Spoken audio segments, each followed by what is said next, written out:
اسلام کی کئی تعلیمات ہے جس سے ہمیں سبق مل سکتا ہے کس طریقے سے عالمی بھائی چارہ اس دنیا میں قائم کر سکتے،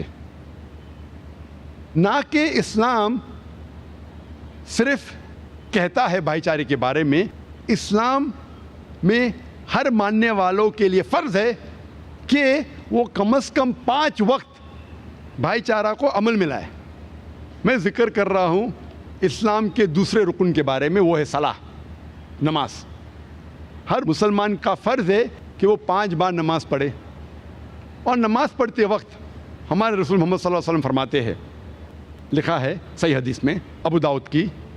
اور صحیح بخاری کی بھی، اللہ سبحانہ و تعالیٰ کے رسول فرماتے ہیں صحیح بخاری میں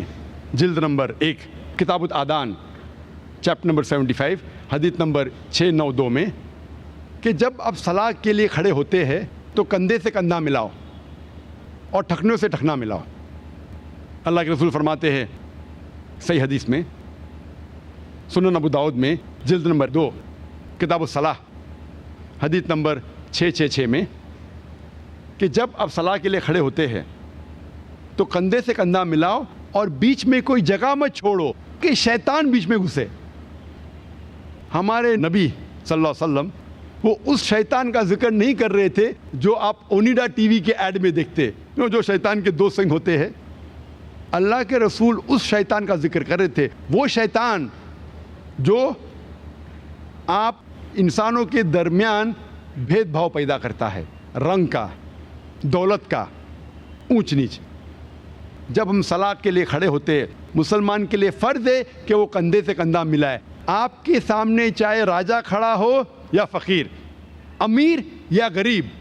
گورا یا کالا، آپ کے لیے فرض ہے کہ آپ کندھے سے کندھا ملائیں۔ ہر مسلمان کے لیے فرض ہے کہ کم از کم وہ 5 بار ہر روز بھائی چارے کے اوپر عمل کرے۔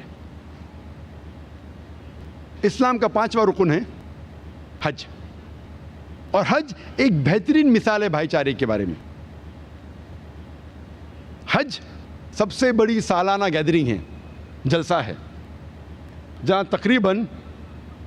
3 سے 4 ملین 30 سے 40 لاکھ لوگ